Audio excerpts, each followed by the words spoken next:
My name is Dave Larson.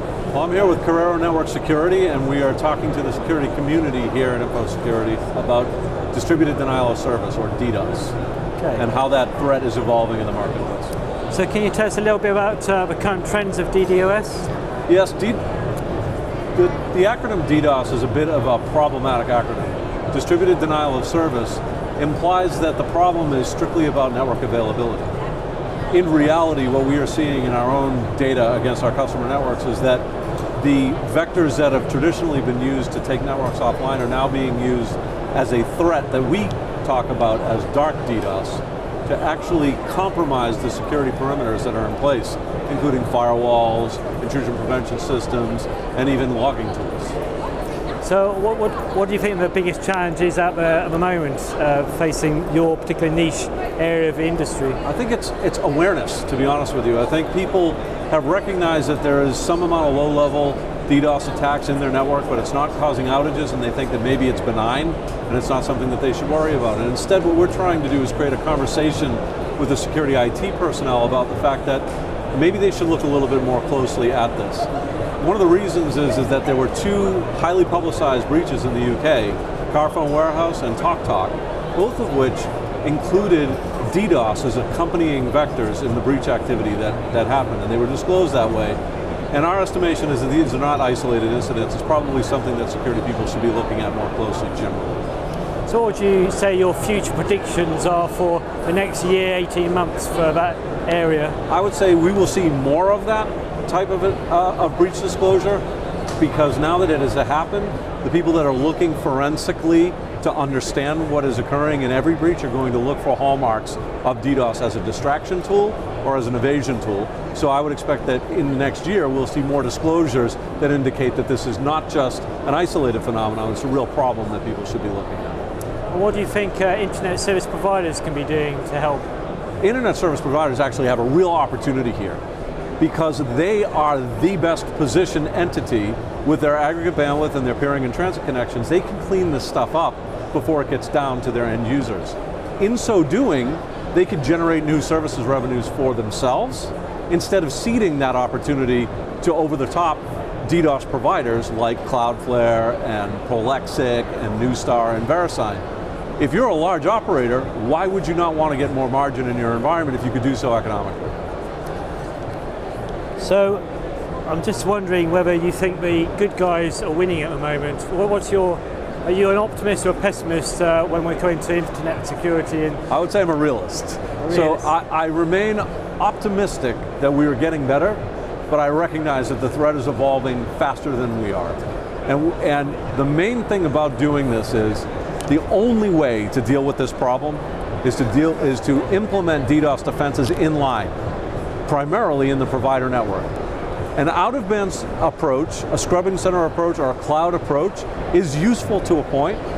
Unfortunately, they require the ability to sample the edge network, understand that an event is taking place, and then move the traffic into the scrubbing center using topology changes. All of that is infinitely too slow in an internet age where seconds matter and minutes are an eternity. So I think the awareness is occurring, the technology is starting to catch up and allow this type of capability. We at Corero are part of that wave, but we want to see more recognition that this is a real security phenomenon that people need to pay attention to. One of the things that BCS, who I work for, is trying to address is the personal data challenge.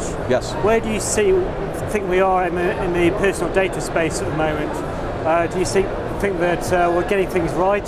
Are things starting to edge in the right direction when it comes to governance of personal data and personal data protection? Yeah, I think governance, legislation, and regulation have all gone a long way to getting us into the right posture to be able to deal with the problems more quickly with better forensics and detailed root cause analysis.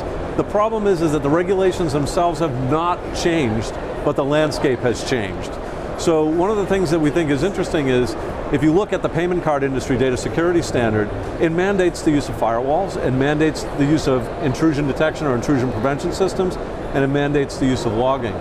It does not mandate the use of a DDoS mitigation tool. However, DDoS is by far the easiest evasion technique against those three layers. So we think that the regulations need to change, but security-minded organizations, we believe, it is incumbent on them to move ahead of the regulations in the spirit of better security for their customer data, and we think that DDoS is an imperative in order to allow the regulatory compliant initiatives that they've already installed to operate at their maximum efficiency.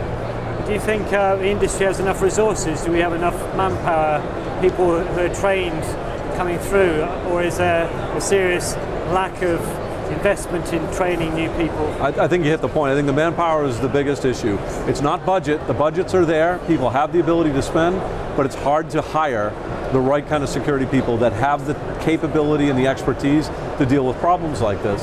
One of the things that we are advocating is that an ability to provide that in a centralized manner in services that we offer to our service provider customers, whereby our security operations personnel will actually perform policy changes, monitoring, analysis, and forensics on behalf of our service provider customers so that they can scale more readily, and we can use our expertise in a much more efficient way.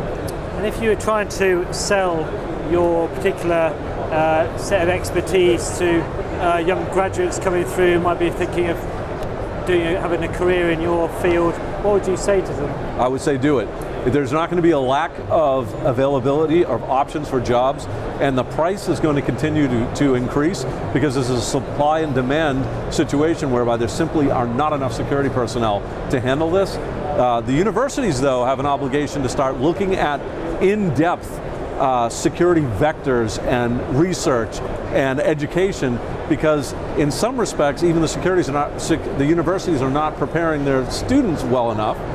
That said, if you get a network security type focused IT degree, you probably will become immediately valuable to any environment like us that's looking to hire that kind of capability. And where do you see things with regards to international security, country on country attacks? Where are we in that space? I mean, is that a growing problem? Yeah, I would say it's a great problem, simply particularly for the DDoS vectors themselves, because they are all almost completely obfuscated. So the attack vector might be coming from a region like China or Eastern Europe. However, there's no guarantee that that's not just an infected botnet in that location that's being controlled from another part of the world. So the nature of the attack vectors themselves are so easy to anonymize that it's hard to make rigid assumptions about where they are initiating from. That said, I think it's clear that certain regions of the world are actually causing or initiating many of these attacks at a higher rate than other portions.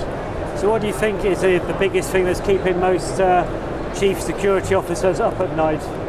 I think having to deal with the discussion of disclosure publicly, telling the board that all of the expense that they've sunk into their security perimeter failed. The reality is most security IT people recognize the fact that it's not a question of if you will be breached, it's when, and it's how much you can minimize the damage and match it to your risk profile. And what we are arguing as a community of DDoS mitigation providers is that the security IT people, the CISOs, need to start thinking of this as a security vector that they need to account for, preparing for it, budgeting for it, and training and analyzing their networks for whether or not this is occurring in their environment. Thank you. My pleasure.